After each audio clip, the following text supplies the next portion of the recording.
शुक्रिया। आसिम वकार साहब को स्क्रीन पे लाया जाए।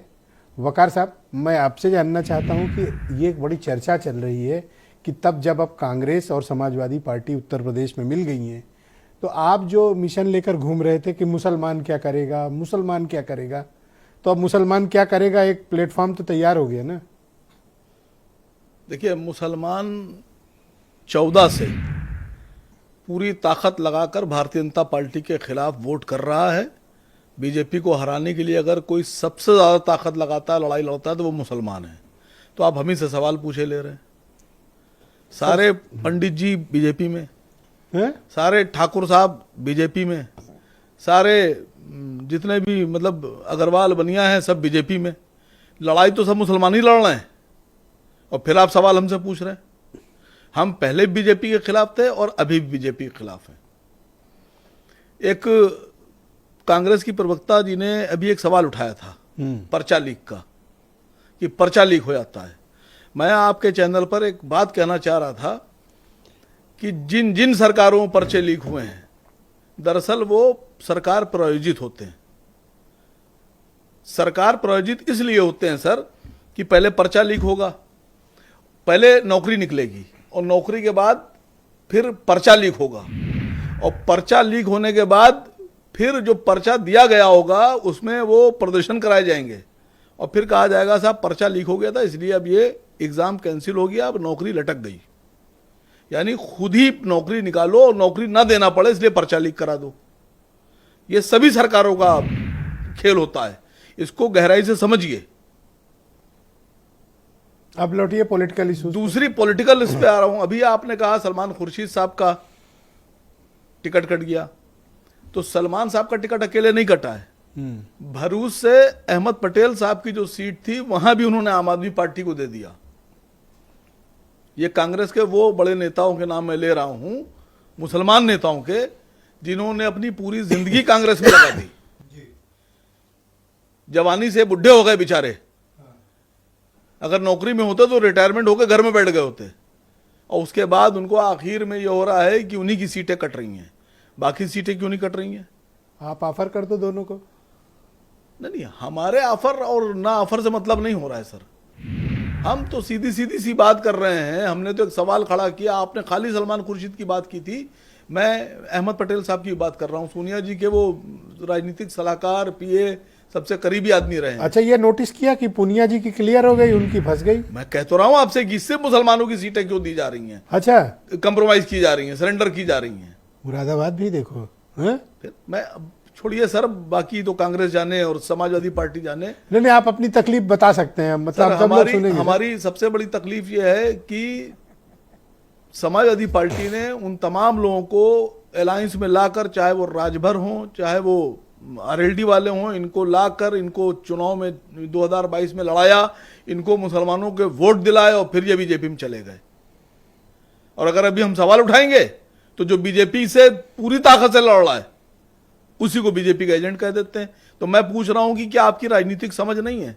आप इंसान नहीं पहचान पाते हैं? ये आरएलडी वाले कह रहे हैं कि मुसलमान इनको वोट देगा। नहीं, आरएलडी वालों ने कहा कि हम प्रवक्ता हैं, हमारा काम समझिए। मैं बता रहा हूं काम, रफूगर है सर। रफूगर का काम देखा आपने? हाँ, कि फटा हुआ कपड़ा सीता है। हाँ, तो ये वो वाला काम कर रहे हैं, रफूगर है सब। इनके साथ मुसलमान जाएगा? आपका क्या मानना है? नहीं जाएगा सर, मुसलमान नहीं जाएगा। अरे क्यों नहीं जाएगा? भाईचारा मीटिंग की है। नहीं, बिका हुआ मुसलमान चला जाएगा जिसको कुर्सी की भूख है। नहीं, इस नहीं, तरीके पहले नहीं कहने चाहिए। नहीं, मुस्लिम कौम के लिए ना कहें। मुस्लिम कौम के लिए इस तरीके के शब्दों का प्रयोग विशेष नहीं होना चाहिए। विशेष जी इस तरीके के शब्दों का प्रयोग अगर मुस्लिम कौम के लिए होता है तो दर्द होता है। देखिए, धर्म के नाम पे नहीं, धर्म के नाम पे इस तरीके का अगर प्रयोग होता है तो दर्द होता है। Vishesh please cooperate. Go ahead sir, 20 second बचे। जिनको पैसे की भूख है और जिनको कुर्सी की भूख है, और जो बिना ताकत और बिना पैसे और बिना सत्ता के और बिना सुरक्षा कर्मियों के रह नहीं सकते हैं, वो कहीं भी जा सकते हैं। तो आपके हिसाब से सपा वालों को वोट देंगे? वो तो आरएसएस में भी जा सकते हैं सर, वो विश्व हिंदू परिषद में भी जा सकते हैं। ऐसे मुसलमान तो हिंदू महासभा में जा सकते हैं, जो जिनको पैसे की भूख होती है, जिनको कुर्सी। लेकिन जो वाकई में मोमिन होते हैं, जो जानते हैं कि सर कटा देंगे लेकिन झुकाएंगे नहीं, तो अब तो अलायंस को वोट देंगे मुसलमान। आप तो जो महीने भर से कैंपेन चला रहे थे उस पर तो गुब्बारे में पिन लग गई। देखिए, हमारी अपने राष्ट्रीय अध्यक्ष जी से बात हो रही है, 3 राउंड की बात हमारे राष्ट्रीय अध्यक्ष जनाब असद ओवैसी साहब से हो चुकी है। किस बारे में? हम लोग भी देख रहे हैं कि कहां से हमको कैंडिडेट कितने खड़े करना है। यूपी में बिल्कुल खड़े करेंगे सर। क्या बात कर रहे हैं? हम अपने राष्ट्रीय अध्यक्ष से गुजारिश कर रहे हैं, हम उनको सर, फीडबैक दे आपकी रहे हैं। कोई हिस्ट्री नहीं है मैं पॉलिटिकल। आपसे कह रहा हूं ना कि तीन राउंड की बात हमारी उनसे हो चुकी है। मन में हिम्मत बना पा रहे हैं? बिल्कुल लड़ने बैठे हैं सर। हारने और जीतने की सवाल नहीं उठता, बात होती है लड़ने की। हार जीत तो तब फैसला होगा ना जब लड़ेंगे। अब बताऊं आपसे, मैंने एक साहब को एक जवाब दिया था। मैंने सर, बुरा ना कहा माने हल्दी घाटी के युद्ध में अकबर की तरफ से 1 लाख की फौज थी और महाराणा प्रताप की तरफ से शायद 10,000 भी नहीं थे जी। लेकिन जब इतिहास लिखा गया तो उसमें महाराणा प्रताप का भी जिक्र है और अकबर का भी जिक्र है। और जो दूरबीन लेकर पिक्चर देख रहे थे ना, पिक्चर देखने वाले, उनका कोई जिक्र नहीं है। सर हम फाइटर लोग सर, हैं, हम लड़ेंगे, आपको दुख हारे होगा या लेकिन सुन जीते, लें सर। हम हारे या जीते, सुन लें सर। लेकिन इतिहास में हमारा नाम लिखा आपको मैं याद दिलाता हूं कि आप ये जो अभी वीरता की कहानी सुना रहे थे, जी, यही कहानी सुनाने आप राजस्थान गए थे। पूरे राजस्थान के चुनाव में असेंबली के जो अभी बीता है, 1500 वोट नहीं नसीब हुए थे आपको, 1500।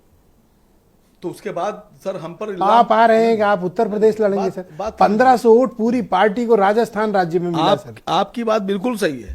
पहली बार चुनाव लड़े थे, एंड टाइम पे फैसला लिया गया था। राजस्थान में हम लोगों ने कोई बहुत बड़ा काम और बहुत ज्यादा काम भी नहीं किया था। मैं आपसे यही तो कहना चाह रहा हूं कि हमको वोट भी नहीं मिले, फिर भी गहलोत साहब हार गए।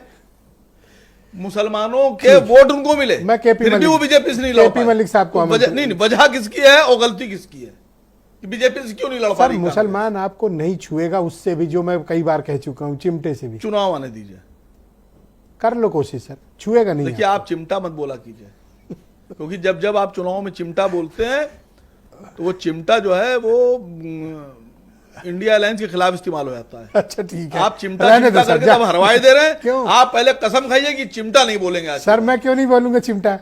नहीं, मैं हमेशा ही कहता हूं कि आपको मुसलमान चिमटे से भी नहीं छूता। नहीं सर, आप चिमटा बोलते हैं, अखिलेश जी हार जाते हैं। ठीक, मैं केपी मलिक